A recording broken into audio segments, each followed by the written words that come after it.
I worked with Rick Rubin, and that was one of Rick's things. It's like, when I was working at the Slayer, he's like, and make sure you have the snare lead the charge. He goes, everybody wants to make the bass drums the loudest thing in the mix. One of the distortions that I can't get with plugins, which really bugs me, is my old favorite of putting 4 LA3s in a row, compressors, and just cranking them into each other. You know, I always loved the Queen idea of like the vocal takes the lead, and then when the vocal cuts out, something else takes that lead, and then the vocal comes back in. And I really liked saturation when the idea of kind of using it instead of compression. A lot of the part about like getting a vocal to sit in a mix is Hey Sean, how's it going? Thank you so much for being here on the show. It's great to be here. Great to be here. Thank you. So, what are the most important things to make a mix sound good everywhere? Well, that's a huge question, right? I always think that you have to be able to make the song so that it sounds loud, even when it's quiet. That's a big deal. You know what I mean? It's like if you're listening to studios or the big speakers and everything's exciting, whatever, and then you take it out to somewhere else and you're listening to it on like, someone's boombox in their kitchen. You know what I mean? It's like all of a sudden it doesn't have the same energy. It doesn't feel like, the drums are pumping or whatever, Mm-hmm. So to me, it's maintaining that energy between when you've got it cranked in the studio and you're having fun, and then when you're just kind of listening, in normal listening environments, That's a big one for me. Also, the fact that none of it matters except for the song. Yeah, you know what I mean? Absolutely. So it's like, it's like if the song isn't happening, the song's not happening. It doesn't matter how great you make it sound. Like it'll be a bit better song. You know what I mean? But and when you make the decisions you make for the song when you're mixing, all those decisions should be what's right for the song, and that's like not just what you're interested in at the moment or whatever. Yeah, mm-hmm. Cool. Those would be my main ones. Yeah, mm-hmm. I've always liked how you use distortion in your records. So, which types of distortion do you like the most today, and how are you using them? I'm talking about maybe plugins or pedals or whatever. Yeah, it's like I always look at like there's like, for me, 2 major types of distortion. It's like second harmonic distortion, which helps things in the lower end of your mix, like kind of pop in smaller speakers, kind of speak anywhere between on a gigantic PA system or on like, when someone's just holding their phone listening to the song, which is the way most music's listened to now. Yeah. So. Mm-hmm. So you have to be conscious of that. You know what I mean? Like when I do mixes, I always, one of the last steps is I send it to my phone and then I just listen to it over that little speaker in the phone. Mm-hmm. And make sure that the chorus is happening, make sure that you understand what the chords are, because you can hear enough of the low, the bass to understand the fundamental of what each chord is, kind of thing. I think distortions, second harmonic is very important for that kind of thing, to make 808s sound big and, no matter what your speakers are that you're listening to. Most people are listening through headphones nowadays, or, so it's not as important as it used to be when people were listening over TV sets or over, blah, blah, blah. But it's still super important to make that bass fundamental sing in your mix. And then third harmonic distortion is the distortion that makes things exciting. You know what I mean? It's kind of one of the reasons why people like Neve preamps, because the Neve has this great distortion in the third harmonics that just makes a vocal kind of pop through a mix, Mm-hmm. So it's like I always kind of keep my mind on those kind of things, like the harmonic distortion area. And then there's different distortions I use for different things, right? Like saturation plugins, like say the Kush Omega series, or Fab Filter Saturn, Little Radiator, like those kinds of things. I really like saturation when you're the idea of kind of using it instead of compression Uh-huh. or in enhancement to compression. I love it on things like room mics, things like that, to bring drums up in a thing which it adds kind of like space and excitement to things, kind of evens it out a little bit. So that's one of the things I like to use saturation for. Saturation on vocals, same thing, and it just depends on where you saturate to what you're getting. I don't like a lot of low mid distortion on a vocal. To me, that just sounds like bad recording. But third harmonic distortion, upper range distortion, that is the stuff that tends to give it sparkle and pop. I love Sans Amp is a great one for that. Like on snare drums, on vocals, on bass, it sounds great too, to get that kind of crunchy modern bass sound. The Spectre Elements bass does that really well as well, to get that great gritty gride in like a heavy, gent bass kind of vibe. I also like Manny M distortion is one of my favorites, for kind of like that perfect 90s industrial vocal distortion sound that I used to be able to get great with Amp Farm, which was my go-to. That was my go-to with Manson, really. I'd use Amp Farm without the speaker stem, just straight up Amp Farm, and it bypass the speaker stem. And that's like how the vocals on like Born Villain and High End of Low and that stuff, Eat Me, Drink Me, were all that kind of distortion.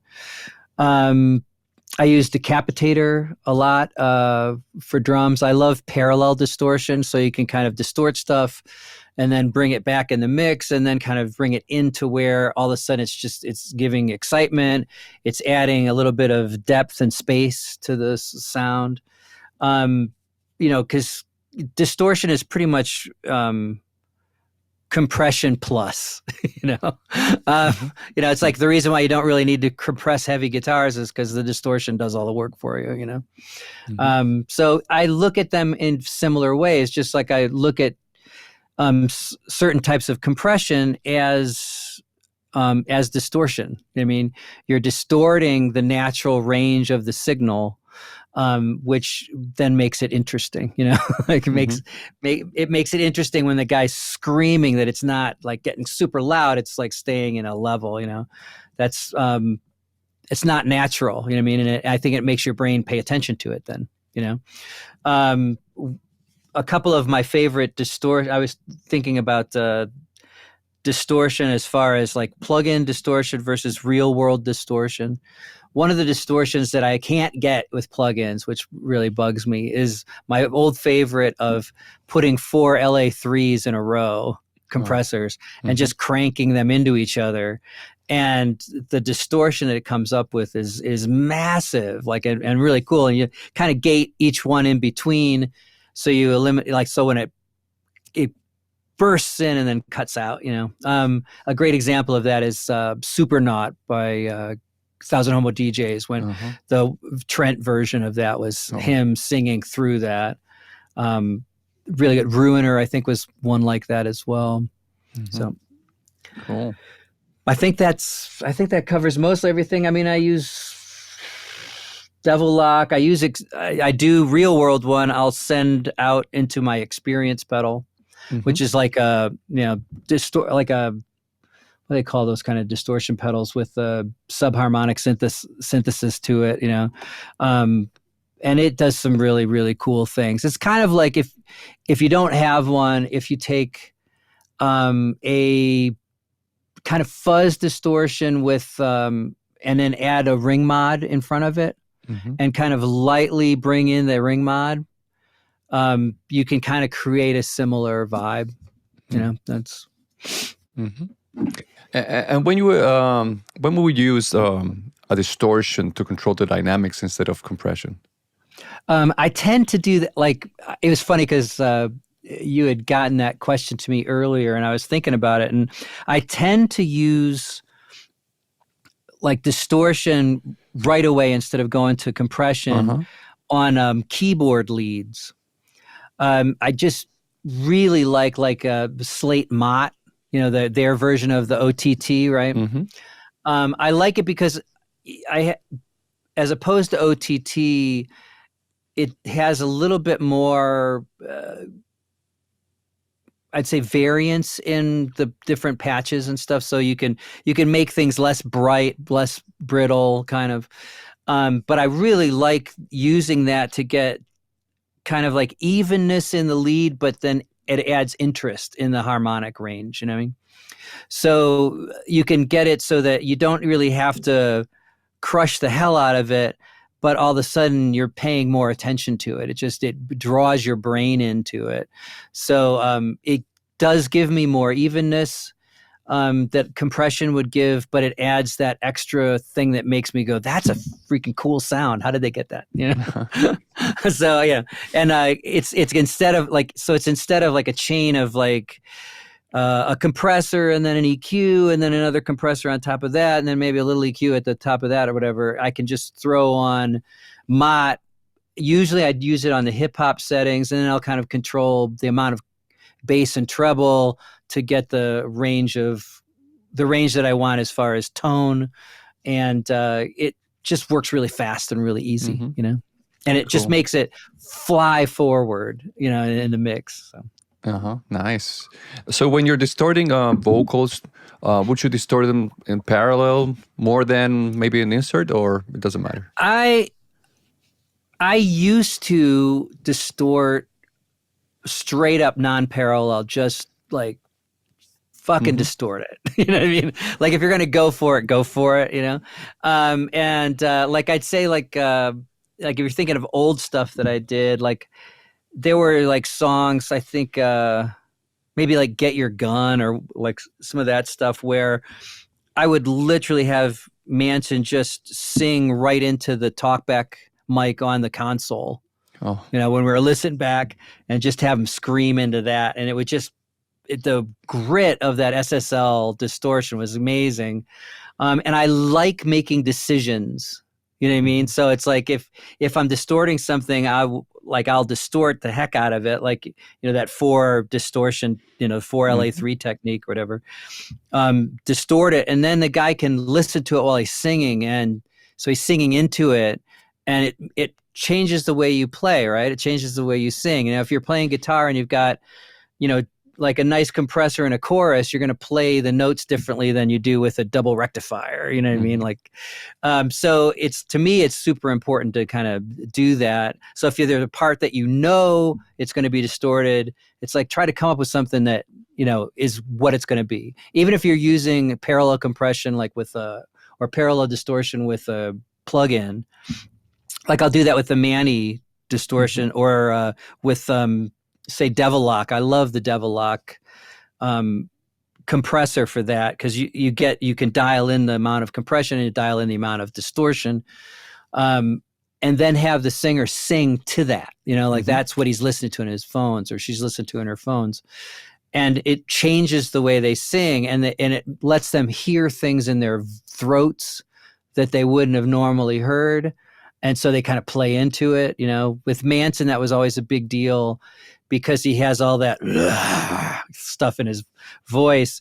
I used to take a dual H910, which I used to use 2 H910 harmonizers and do like a 25-35 split on a millisecond delay wise, with the left side pitched down maybe to 99, 98, and then the right side pitched up to 101, 102, and put that in his headphones so he could sing to it. And that's would always bring up all the cool stuff in his voice. And then he would just start playing, with his voice, and he'd do different voices. You know what I mean? Like it would make things interesting, and to me, it's always important to find a sound that enhances whatever is inherently cool in the singer's voice. You know what I mean? And you might go through 3 or 4 different types of distortion. You might, it's like everyone sounds different with different things, So it's, it's like finding the right microphone for a singer, It's the same with the distortion. You know what I mean? You kind of have to go through it. So, I mean, in this world of recording and having plugins and stuff, you can definitely get something that you think I think this works really good. But then you get into the mix and you've, made everything on steroids, and all of a sudden you got samples on the drums, and then you've got extra guitars you added in and stuff. And it's like, oh, it's not enough now, but you can change it a little bit. You know what I mean? So that aspect of this kind of recording, instead of just doing right to tape recording, makes it much easier to kind of come up with something that's even better in the final mix. What do you think is the best way to make a vocal sit properly in the mix? It's funny. I think I just, whenever I listen to anything when I'm doing it, you know what I mean? Because it's always that thing of when you start a mix, you're like all kind of excited for where you're going to go with it and blah, blah, blah. And you listen to the rough mix and you kind of I try to find what I think is good about the mix. You know what I mean? Like what's good about each performance? What's cool about the sounds? I find that's a better approach for me than to think about what's wrong with it. Because it allows me to then I can solo listen to, like, oh, the kick drum, or listen to the vocal performance, or whatever. But I'll hear that, like, oh yeah, that's why that mid-range thing in his voice is so compelling, like, because I hear it right there, and then I can make sure to kind of accentuate that or whatever, you know what I mean? Instead of thinking about like, oh, I got to pull out 200 hertz, I got to, because you're starting from a position of like, I just got to make this work. To this part's really cool. I can't forget about that. Like, this is cool, you know what I mean? And it gets you excited for it, right? You know what I mean? Like, and to me, that's all my best mixes are the ones where I've started out excited about what I was going to do with it. That's a really important thing. So a lot of the part about like getting a vocal to sit in a mix is to have your perspective in the right place, right? Instead of like, oh, why this doesn't work, I got to make this whatever. It's like, find the things that make things work. And you also go like, well, the voice has this cool stuff in it here. When I put it in the mix, it's not happening. And then you're like, oh, well, the guitar is choking all that stuff, like, well, just, it's like, I put all this mid-range in the guitar to make it exciting, but now it's killing the vocal, it's killing what the vocal's doing. So you're just like, without any prejudice, you're just like, I'll just take 1.8 to 2.5K down in the guitar. Oh, all of a sudden now I've got that cool stuff in the vocal. Vocal's way more important than the guitar. You know what I mean? So, and then all of a sudden you realize like, oh, wow, that just made the guitars go super wide, and before they were kind of like taking up all the space here. Now they're super wide. Now my mix sounds bigger. Now the guitars actually sound cooler, because they're not masking each other, so it's like, oh, you know what I mean? But that's the perspective, is like, if you keep that perspective about what's cool about this thing, especially what's cool about the vocal, what's cool about that vocalist's voice, now you can say like, oh, well, the bass fucks with it, or the drums, the snare drums too long, so it's taking up all this room, so you just make your adjustments, and all of a sudden the voice starts to find its place in the mix, right? And for me, it's always about like, I'm always in the back of my head, does this sound like a record? You know what I mean? Like, I've listened to a shit ton of records, right? You've listened to a bunch of records. We all have that perspective in our minds when something sounds like a record to you. And it's like, so if you allow your brain to constantly go back to like, I'm a fan, I love music, I love, you know what I mean? Then you can listen to it honestly, like a fan, and say like, does this sound like a record to you? Does this sound like one of your favorite records? If it doesn't, you'll figure out how to fix it. You know what I mean? Like, that's the main thing. And I cannot say that there's ever one simple approach that works for everything, because I don't think it does. I think, like, I mean, there are guys who have their, I do this, and this, like a Chris Lord Algae kind of vibe, you know what I mean? And what they do is fucking great, and it works perfect for them. I'm always more interested in not making the records that just sound like me, but they sound like the band. You know Hmm. what I mean? And I always want to be that guy who helps make the record that's kind of quintessentially the sound of the band, and so I really like to pay attention to it and kind of mix it. I mean, I love, uh, Pink Floyd, Ummagumma, you know what I mean? And I love Einstürze Neubauten, you know what I mean? Like it's like they're not anywhere near each other, you know what I mean? But it's like the value of each is great, you know what I mean? So I can keep that all in mind when I'm mixing in the same way. Like, this is what's great about this band. I have to make sure that comes out, you know what I mean?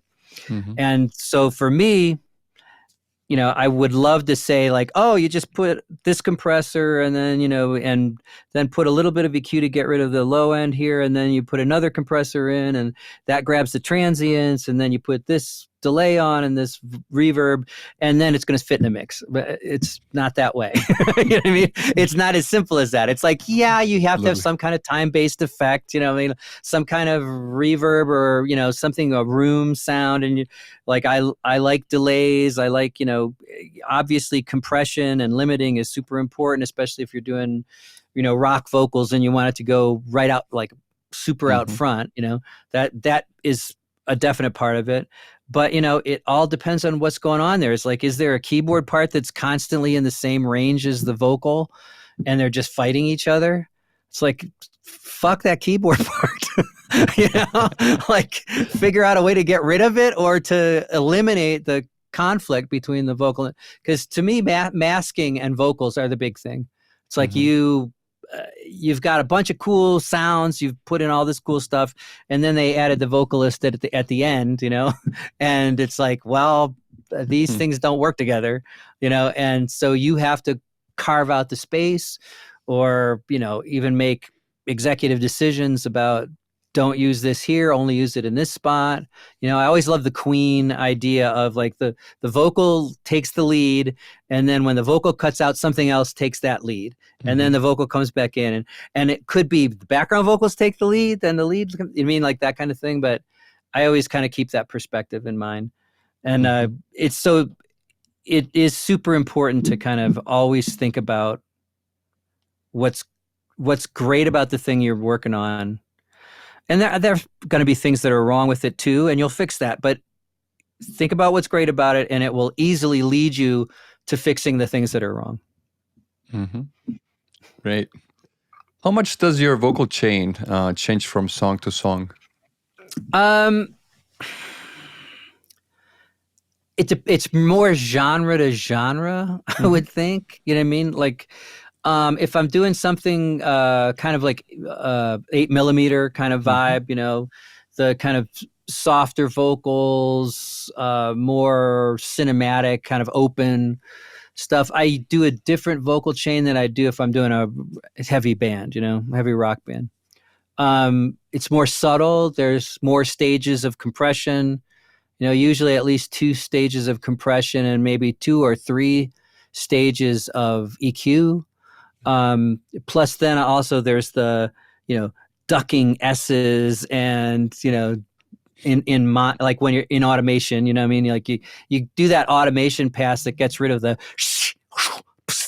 you know, um, that like is to me the subtle, like especially on subtle, beautiful records, like that automation pass, like a final automation pass, just to get rid of things that take you out of the moment of the, like for me, I want a vocal to kind of grab me and pull me in. And like when I'm doing like stuff like 8mm, I want the vocal to like gently kind of grab and whisper in my ear. You know what I mean? Like, Hmm.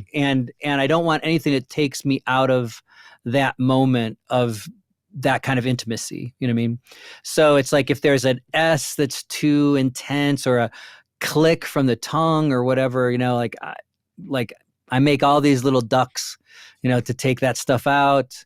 Um, I mean, I would try to maintain as much performance as I can, and sometimes like a breath in or whatever is super important to the emotion of the song. But if the breath is not important to the emotion of the song, it was just like, I got to get to this note, you know?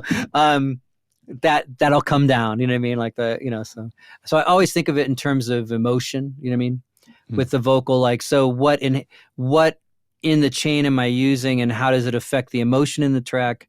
How does it affect the lyric? Like, am I hearing the story more because of this, or am I not paying attention to the story now?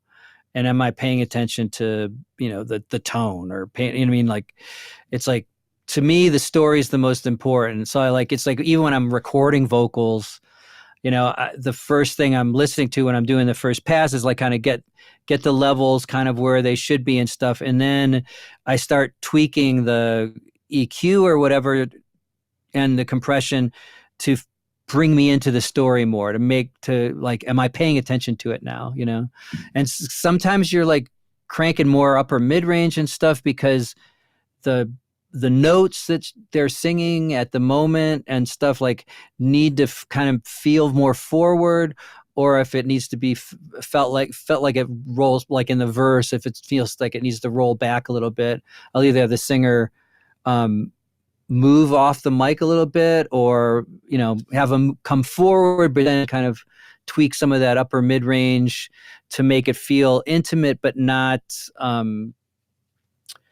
hyped, Mm-hmm. um so yeah, so there's going to always be a low cut filter, probably right at the beginning of my chain. There's always going to be a compressor, like a LA2A type or Renaissance type thing. There's pretty much always L1 Mm-hmm. somewhere in there, either before the opto compressor or after. um, L1 is like my kind of go-to one. But if I don't use L1, if I've got a vocal that's kind of bland, but it needs to be more like hype, more exciting, then I'll use Devil-Lock with that to kind of make it feel like they performed more intensely. You know what I mean? Um, so always stuff like that. And then there's always some time-based effect. Always some kind of reverb, whether it's a longer, wider reverb, um, to give me like more stereo vibe. Sometimes it's a short room reverb that to give me width Mm-hmm. that makes the singer sound bigger in the stereo field, but you don't really notice it as reverb. Kind of like what you do with like kick drum or snare drum, to just kind of take a mono signal and kind of spread it to the sides. And then I'll always use a mono verb in the middle, just kind of up in there, so that you're hearing the voice and then this reverb kind of in the same space, Mm-hmm. and then I can figure out how much I want the vocal to be placed totally in the center, or whether I want it to kind of feel wider or whatever. So that's always in there, except for when I don't want any reverb at all. You know what I mean? And I want it to be really dry and really, really sit there. And that all depends on the tone and the vocalist. Like, sometimes it's just like the most powerful thing in the world to have a dry vocal in the center that's just all emotion. You know what I mean? Like, and sometimes when you get like the super magic performances, that's really the way to go, Mm-hmm. But yeah, so and there's usually some kind of delays at certain points in the song, or a basic delay. I like eighth note delays, kind of way back, just to kind of fill out the voice, so that when they sing legato notes, they become like kind of big and maybe even slightly chorused, because the one note sustaining over the next note coming in, and it just gives it that feeling of like that the vocalist is really in charge, I guess. Cool. How do you add a high end to your vocals without making them sound harsh? That is a tough thing, right? It depends on where I'm going. I tend to like air, so like especially if I'm using like the SSL EQs, like Waves SSL or the Slate SSL. Um, I I really like 14 kilohertz, just tweaked up a bit.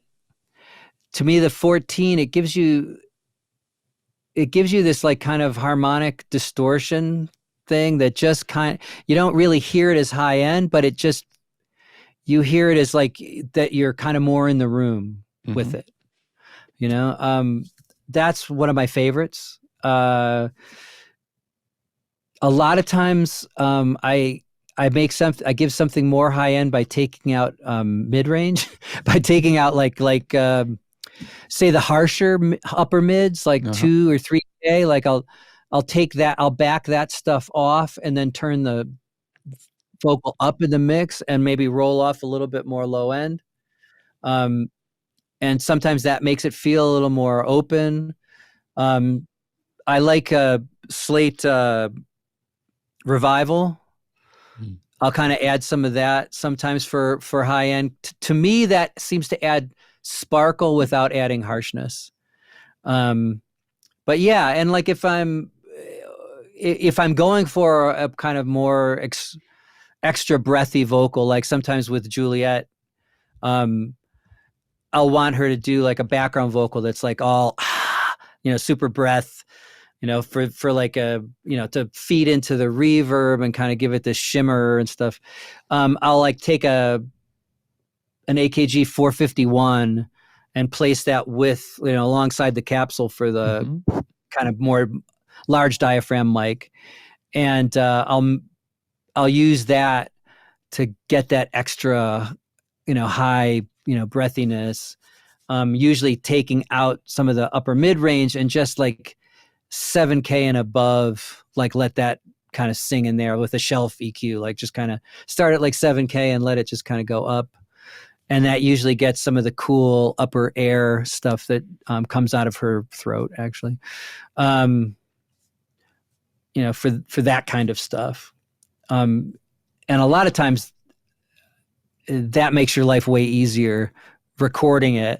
You know what I mean? If you know what you're going to do with it, it definitely makes it like kind of easier to get that kind of thing. Or using a ribbon mic and then goosing the EQ on it. Cause like the Royer, like 122, 121s, and the SF12, I have an FS12 too. They take high-end EQ really nice. Like it's really sweet sounding. So I'll do that sometimes where I just use the ribbon mic for that and just crank high end into it, like above 10K or whatever, and just kind of add that air, What's your favorite EQ for doing that? I tend to use the SSL EQ a lot, just that SSL. I think, and it's mostly the E series I use, but the G series is really good for that too. But I also have an overstayer mic preamp. I can't remember which one it is. It's one he made where it's like I am lucky enough to know Jeff personally. And so usually when he comes up with a new like channel amplifier or something, he brings it over to the house and then I just never give it back to him. So I think I've got 3 prototypes sitting here. Cool. So funny. But this one has this really cool kind of pool tech style EQ to it. And so I tend to use that one when I'm going for breathier vocals. I'll use that EQ because I just love the way it works. And pool techs are great for that as well, because you're pulling the mid range out and then allowing the high end to breathe. Yeah, and they just do something kind of special. So. What's the strangest thing you've done to record a vocal that actually worked? I can't remember what song it was, but with Trent, we wanted this part of the song to sound like he was being strangled. And so we took a feather pillow and he just sang into the pillow and it worked fucking great. I think it might have been Gave Up or one of those ones. Gave Up or The Last Time or something. But yeah, he sang into a pillow, and it worked awesome. And Uh-huh. then during Antichrist Superstar, we tried to do that on one of the others, one of their songs with Manson, and it failed miserably. So I can't tell you that it works every time, but it definitely worked great with Trent. Hmm. Has your way of mixing changed without your Neve console? Yeah. I kind of I have this rule where if I don't use something for like 3 years, I try to get rid of it. Hmm. Um, because I don't like to just kind of stay with things. And I like to try something new, and then I like to kind of move on. And with the Neve console, I started doing a lot of, it was around the same time I started doing a lot of soundtrack work, um, where, it's kind of, there's a lot of committee you're obviously dealing with the director very closely, you know what I mean? And so I do like 2.5 minutes worth of music, maybe 5 minutes at max amount of music Hmm. for a scene, and then send that to them. Like he would have the director or the producer kind of listen to it or whatever, and then they give you notes and stuff. And those notes became really hard with the Neve console. Mm. It just was so much more work. So I just started doing that all in the box. And it was around the same time that computers were getting faster and better, and just like I used to be able to tell the difference. And Hmm. now like I really couldn't tell the difference that much. And I did have one thing where I think that one of the values of one of the capacitors started going out in the console, Mm. in the monitor section. And it was like one of those subtle, gradual over time things. And I just didn't realize that it was kind of choking the high end a bit. So I'm listening through the console, right? And I'm making changes Mm. kind of based on that thing that I didn't know was happening. And I for just a whim sent, because these guys were saying like, oh, there's like some top end that I remember being there when we were in the studio, but I don't hear it now. Or maybe they were saying, no, it sounds brighter, and so I sent two different versions, one that was straight out of the box and one that was sent through the console. And the guys all liked the one that was out of the box. And then I was like, oh, fuck. And then I was like, recapped the whole console and did all this Oh, stuff. But it's that thing that happens with analog stuff, right? It's got great, great stuff to it. But man, the maintenance is yeah. difficult. And it happens with your speakers too. Like I've had my Adams S3As recapped twice. You know Oh. what I mean? Like that kind of stuff, that you have to do. But there was a thing about the box, doing it in the box. It was so much faster and easier.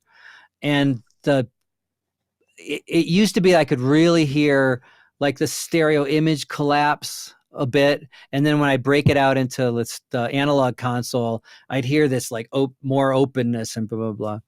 And I kind of stopped hearing that difference Mm. as much, and I did learn some tricks in the mixing bus where, you don't, how everybody sends you tracks that are like ungodly hot. Mm.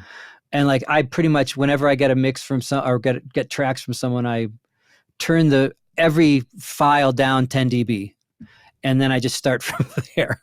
You know what I mean? And it just, the bus really starts to collapse when you really start to push it in digital.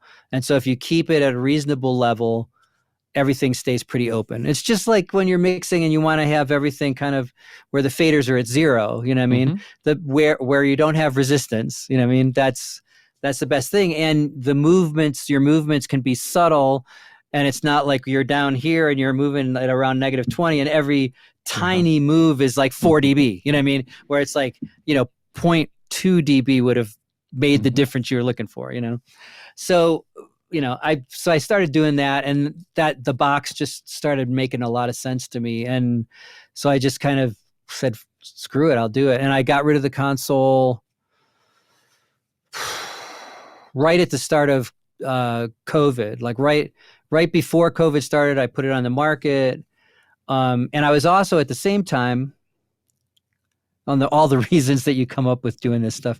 At the same time, Juliet was working more in film, producing and stuff, and she'd go like for a couple months to Puerto Rico to film or whatever. And I like the idea of being able to take my studio and a laptop, sit down with a pair of headphones, and like do composition for the film, or do composition for my own stuff or whatever. And so I wanted to pare my studio down so that I could move it easily. And we were talking about moving from the house that we lived in. And it was just that thing of this gigantic console. And I was like, I don't really use it that much. I use the preamps, but I could probably get away with this preamp, like just using a couple other things. And I was moving more out of production and more into just mixing. So it just made sense, to sell it. And it was lucky I sold it right as COVID lockdown started hitting and stuff. And it was like, well, that gives me a nice nest egg for what was happening or whatever. So worked out all right. So are you mixing 100% in the box right now? Yep.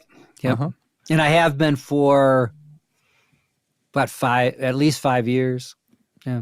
So many people feel that the digital sound, it's kind of sterile, or too sterile. So how can we give it like an analog feel when you're mixing inside or in the box? Inside the box, yeah.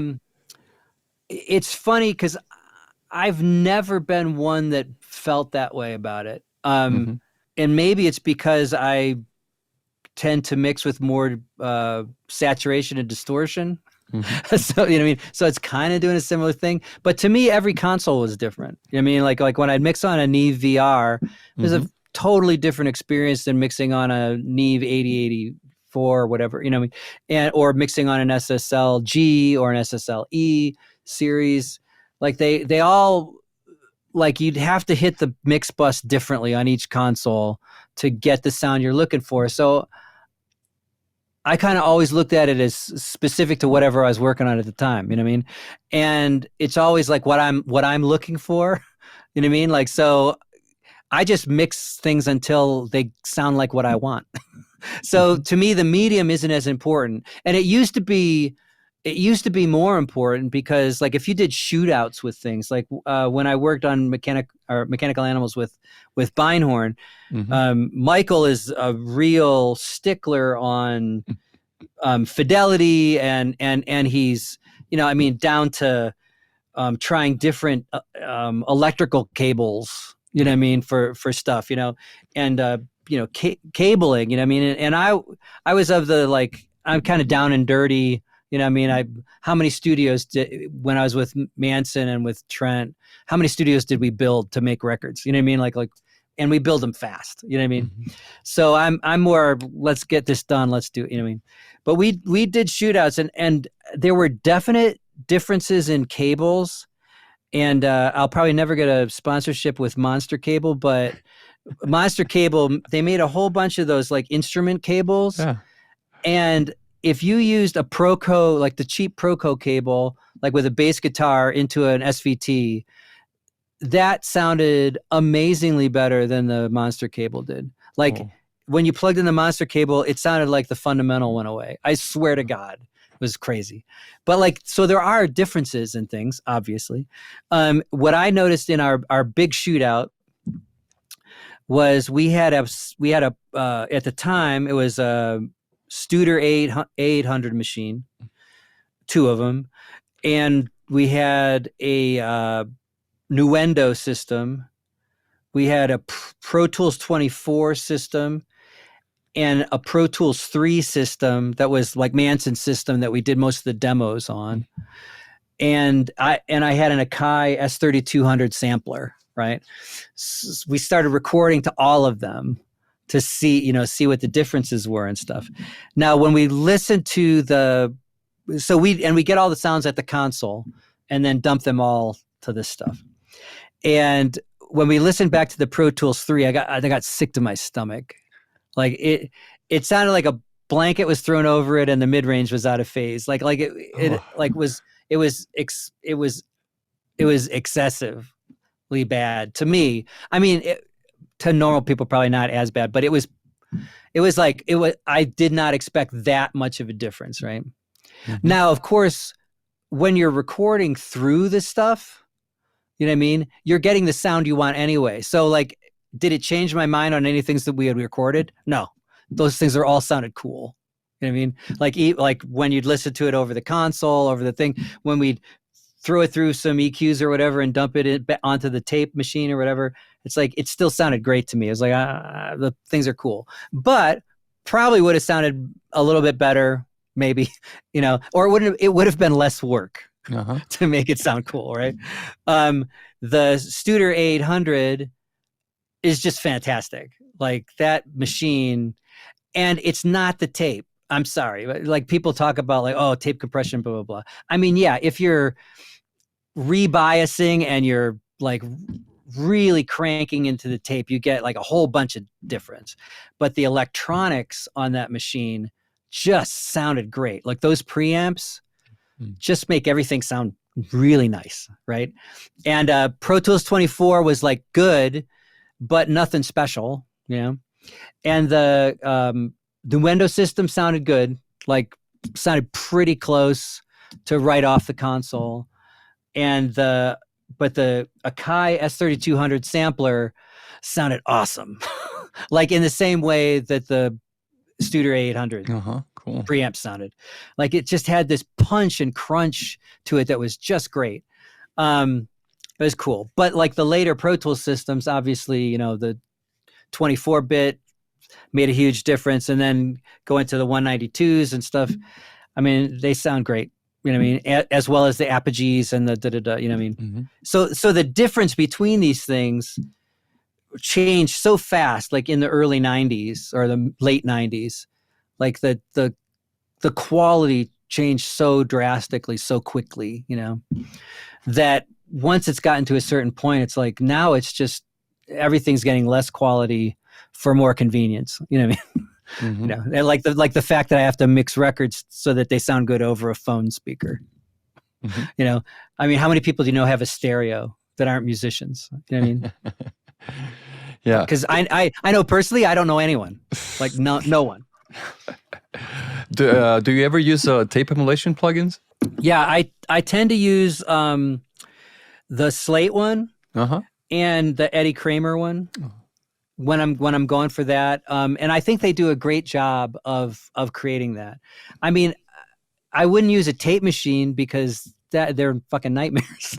I mean, like Jesus Christ, like the amount of time we used to spend just tweaking every little thing to make the high end come back correctly. And I remember getting great sounds at the console for drum sets and stuff, and then I'd record it and go, okay, and then start tweaking it so that it would sound like it sounded at the console back from tape, because tape just doesn't do it. You know what I mean? Like you always, the mid range isn't right, the high end is funky, and then if you go from studio to studio with the tapes, depending on how bad the azimuth was on the other machine that you're recording on, sometimes your whole session could be ruined. You know what I mean? So I really like that about digital. So for me personally, to me, the medium isn't the message. You know what I mean?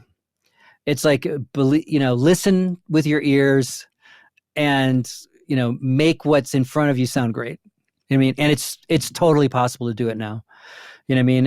And like, things like heat, things like saturators, tape, like, everything adds its thing to it, right? Like, I love the onboard SSL compressor, right? For mixes. And I always use that to get that great pumping effect, because that's one of the things that gives you the feeling that something is loud even when it's quiet, right?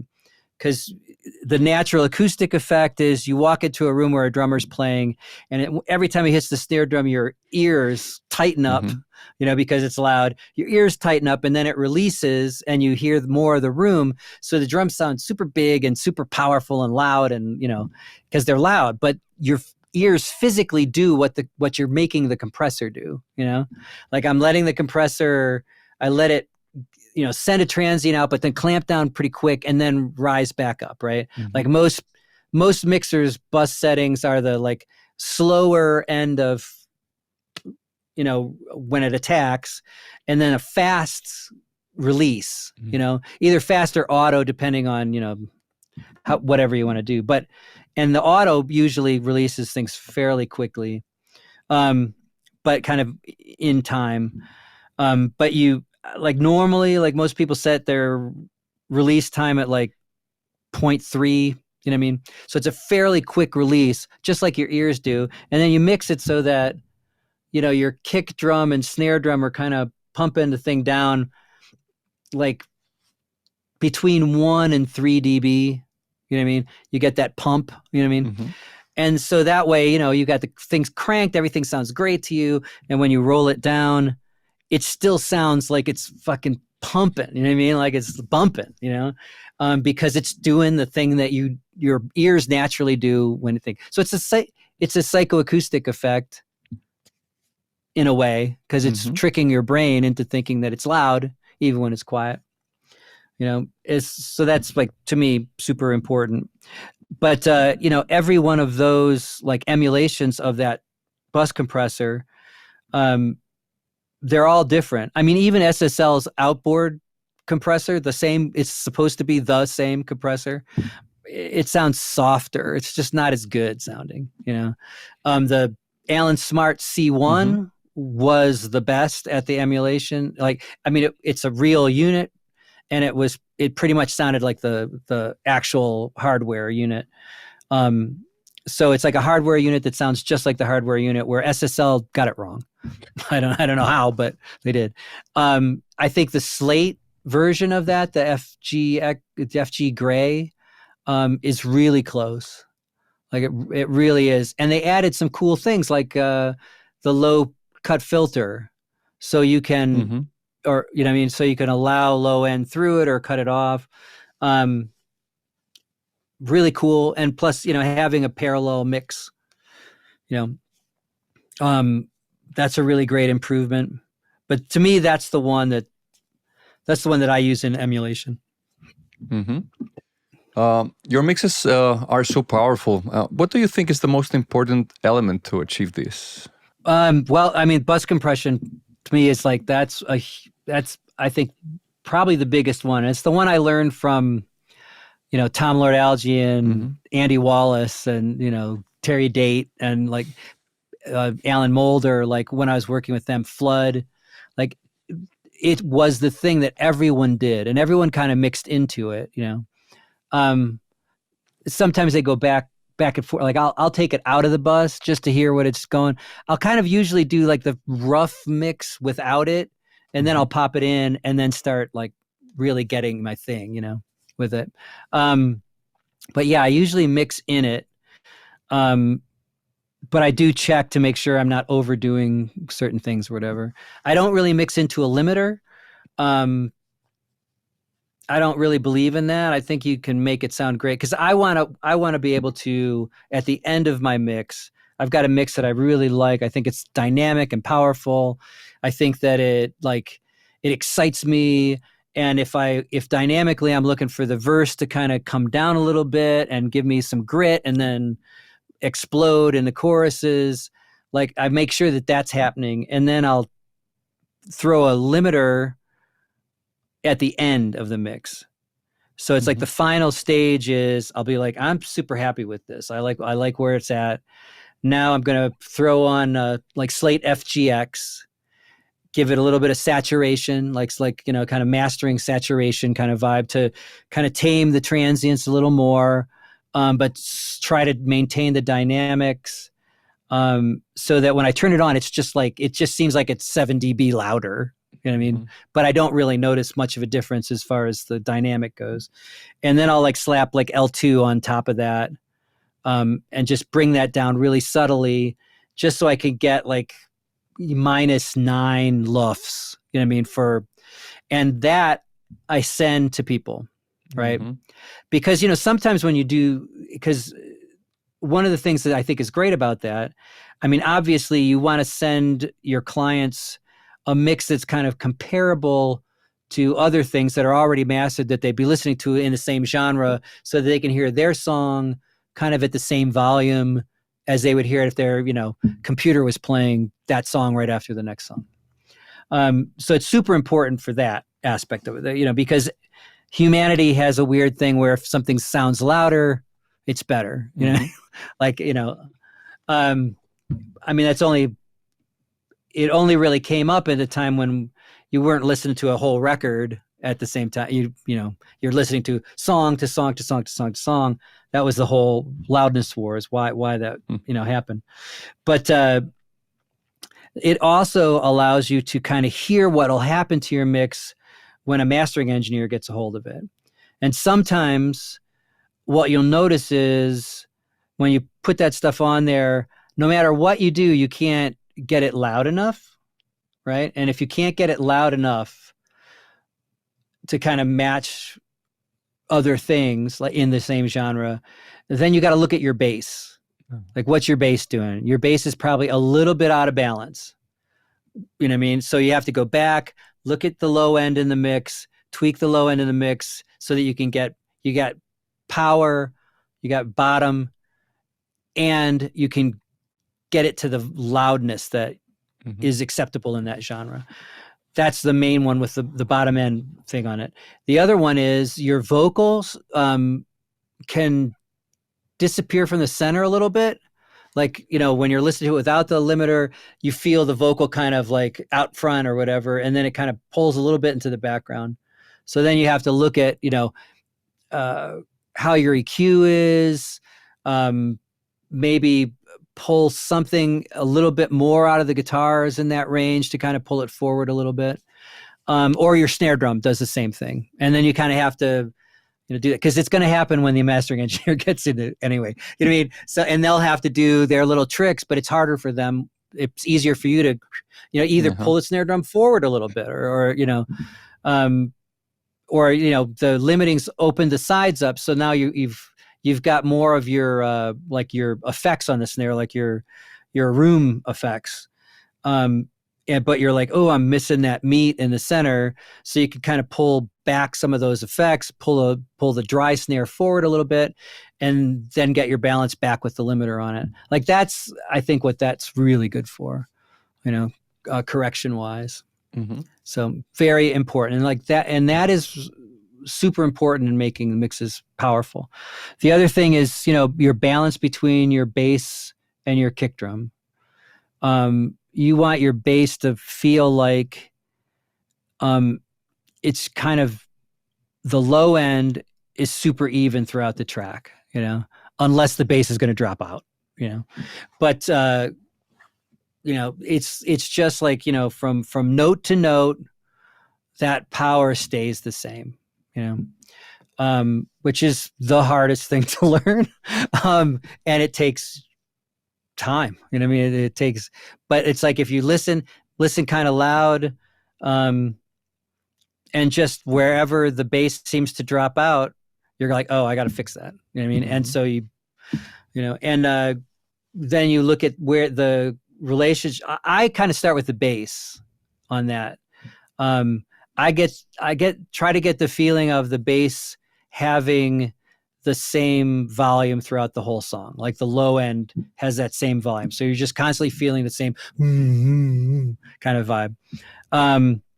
And, do that with, some guys do it where they split the bass into two things, take one of the basses, roll off all the high end, compress the shit out of the low end, and then if there's like bumps, then you ride the bumps or whatever. And then add in the other signal of the bass and add like top to it, or, and get your definition that way, the definition of the notes. That's kind of the easiest way to make it work, so that's normally the way I do it. But sometimes if the bass is like sometimes I'll use a subharmonic synthesizer. Like my favorites are bass. And I'll just kind of, just like if I've got a really kind of decent bass sound, but I want it to just feel like it's got more depth, more, I'll throw that in and pop it up a little bit. And it tends to give me that feeling of that lower octave, so it feels like I recorded on 15 ips tape. Uh-huh. You Cool. know what I mean? Because that was always my favorite. If I was going to use tape, Mm-hmm. it was like I'd get a 16 track head stack and 15 ips, and Cool. because that is like, it gives you that extra tape compression because of just how wide the stuff is. Record fairly hot to it, and the 16 tracks gives you the thing, and the 15 ips, the slowdown changes the bump from like 100 hertz to 50 hertz or whatever, and so you get that extra kind of like Uh-huh. low punch. Um, but that's the Cool. trick anyway. And Uh-huh. that's how I kind of, if you keep the maintain the bass so that's powerful. And I know it's just for live mixing as well. Like when I go at festivals all the time, and I'll listen to every band before I'm on, and it's just that thing of like, yeah, you know what? I can't hear the fundamentals of the note of the chords. Like I can't hear them because the bass is all like in the subwoofers, Oh. just like 80 below 80 hertz or whatever, and I don't really hear the fundamental of the bass. So I just hear this, and a lot of guys like put the sub on the kick drum, so the kick drum's kind of got a note. It's just like boom, boom, boom, boom, boom, boom. It's like, well, what key is your song in? You know what I mean? Like, because right now all I hear is E flat. You know what I mean? Uh-huh. Like every time the kick drum hits, and that's not helpful. You know what I mean? So I'll definitely go through it, kind of tweak that so that I can hear the fundamental of the bass. And usually that's kind of cranking up that second harmonic, get a little second harmonic tube distortion in there or whatever, so that the note pokes out more than the rumble. And with the kick drum, fucking get rid of that note, whatever that note is, get rid of it, and then just have that note, just have the smack for the, because the kick drum is providing the smack for the bass, and the bass provides the substantive low end, whatever. Mm-hmm. So Cool. yeah. Now I have a couple of questions from our audience for you. And the first one is I love the sound of your drums. Can you explain your usual process and what you use when you're mixing them? Sure. Usually I put kick, snare, and tom-toms into a bus with a parallel compressor. And I usually use H comp. Mm-hmm. And there's a preset in that called pumping drums. Oh, cool. And I'll put it to about, depending on the song, the type of song it is or whatever. Usually like a faster song, I put it like 16th notes on the release, so that the release is a 16th note of the song. And I think it's set up as a parallel thing, so it's like at 50%, and I'll have the kick and snare when they hit, like if it's a meter like this, right? Mm-hmm. I have it kind of kick back about that much, and depending on the song, sometimes it's the snare drum that does the most pumping, and sometimes it's the kick drum. I tend to like the snare to kind of lead the charge. I worked with Rick Rubin, and that was one of Rick's things. It's like, when I was working at Slayer, he's like, and make sure you have the snare lead the charge. He goes, everybody wants to make the bass drums the loudest thing in the mix, but make the snare lead the charge. And I think especially in thrash metal, it works really, really well. You know what I mean? Having that snare be the thing that pushes you. But that's a thing to be conscious of.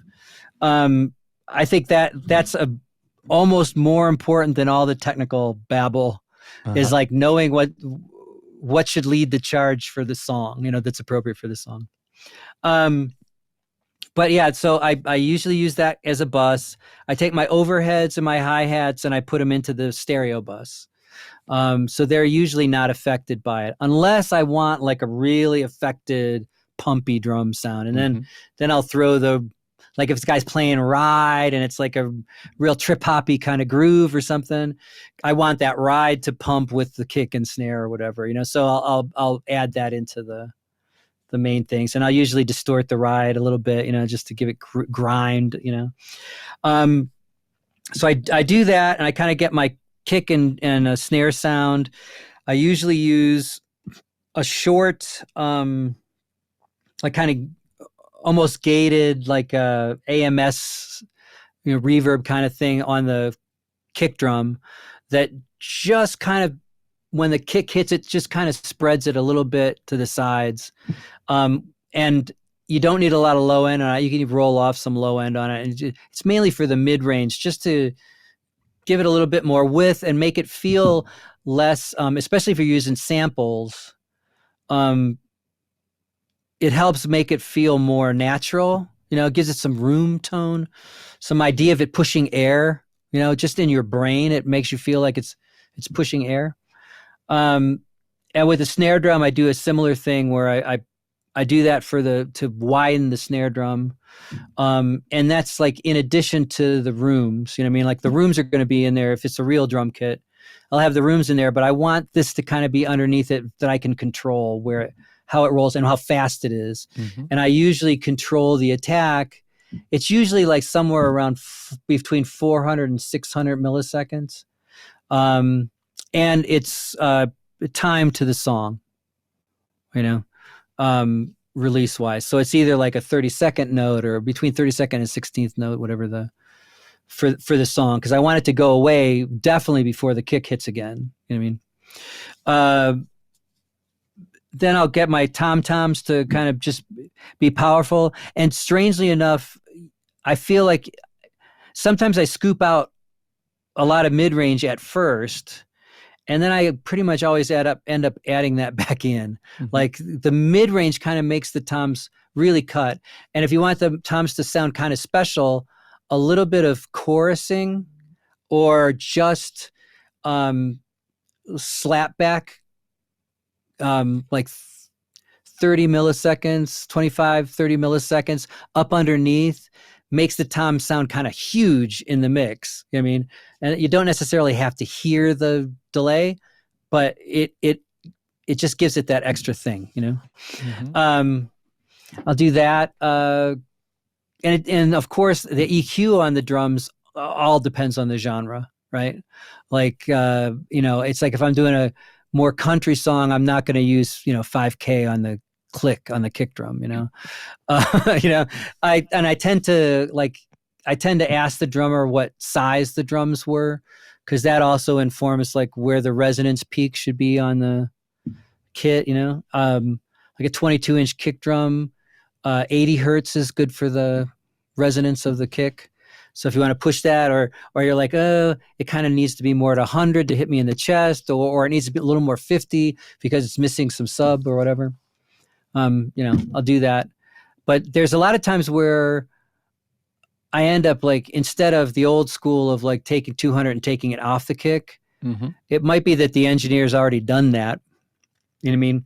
And when you get into the mix and the kick's just not doing what you want it to do, try adding some of that back in, and all of a sudden, like, you start to hear it, and you'll hear that way better in like smaller speakers, like the phone or if you're having trouble with the kick kind of disappearing in the multiple listening scenarios, think about that, or add a little bit of distortion, like an upper mid-range distortion or whatever.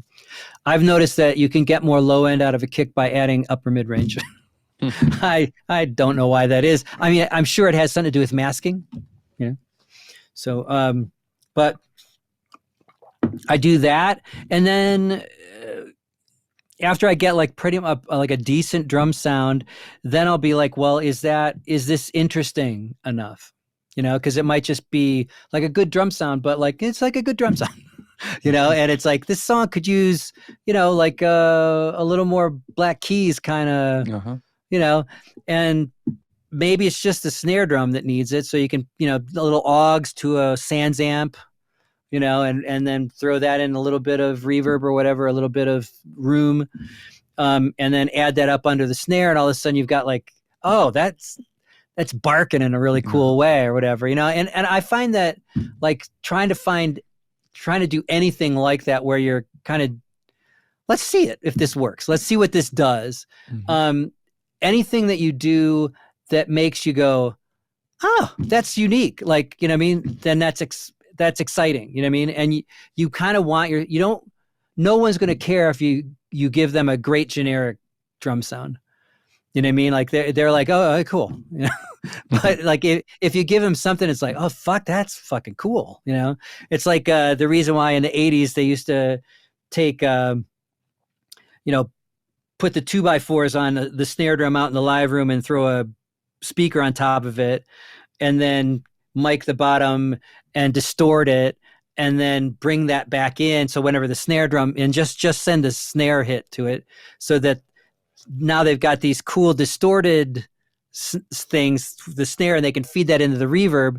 And all of a sudden now the reverb has character, you know, the snare itself has character. Sounds like a shotgun or whatever, you know what I mean? Like that's the way you get that, you know what I mean? Like that's the way that works. Put up a couple of room mics and all of a sudden you've got like a really cool snare sound that doesn't have a lot of cymbal bleed in it or whatever, but it's got something magical, you know, something cool. Cool. And so I tend to like kind of think in those terms.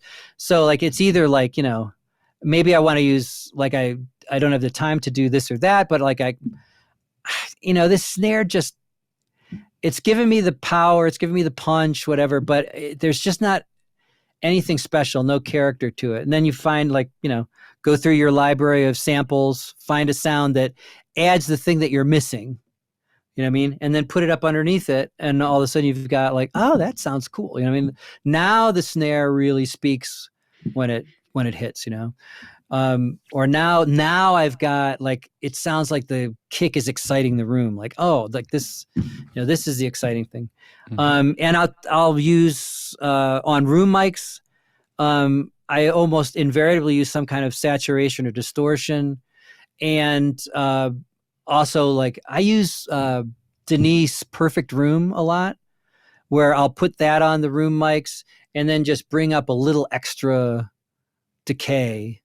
And it just depends on the length of the song. Like I'll just kind of lengthen or shorten it there. And so it just gives me a little more character room instead of just like generic room, you know what I mean? Because unless you're like, you know, oh, I'm at Cherokee and there's the slate room and I really want to use that, you know, reverb or whatever, you know, it's like you kind of create your own interesting spaces with distortion and verb, you know?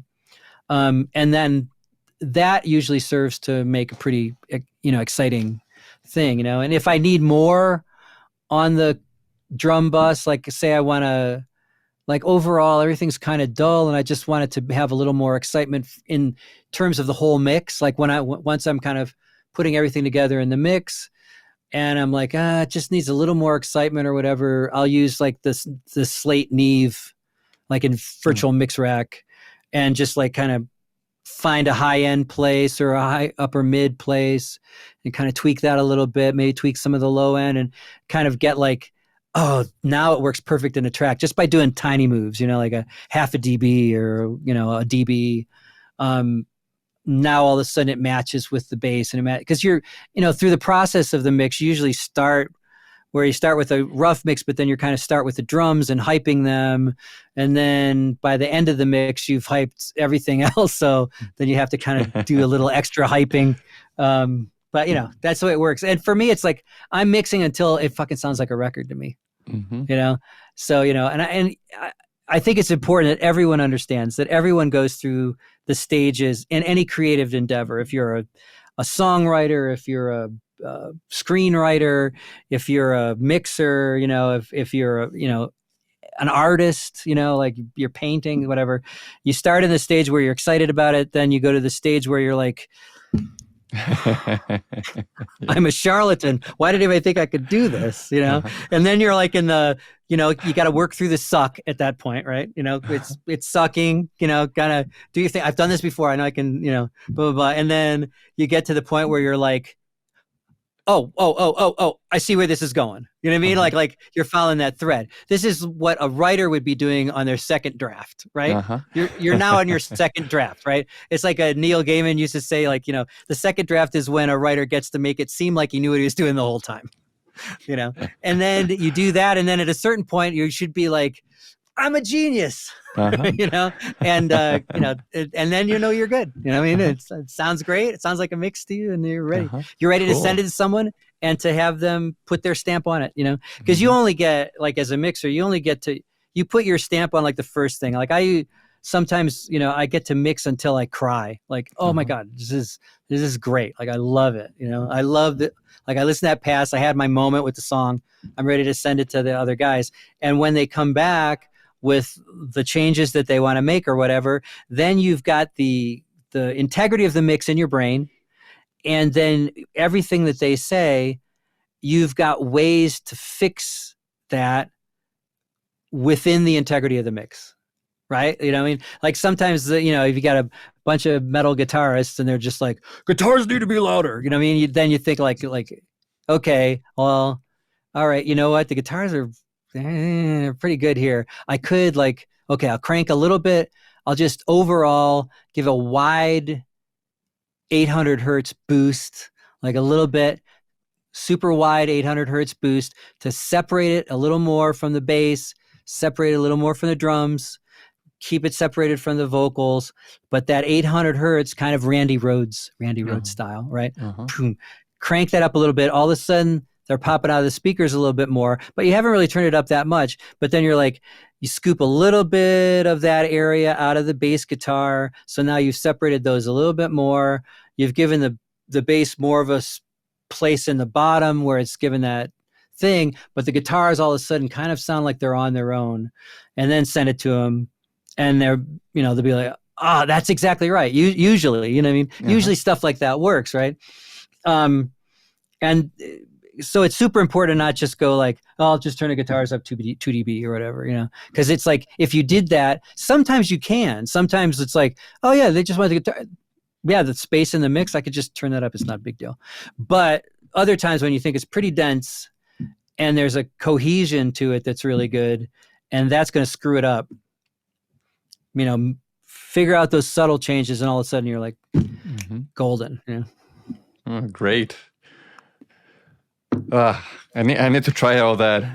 I actually will watch this again, and I will write that down. I will try that. Sean, thank you so much for joining us today. It's been an absolute pleasure to have you here on the podcast. Thanks. It's been fun. Great questions, by the way. Thank you.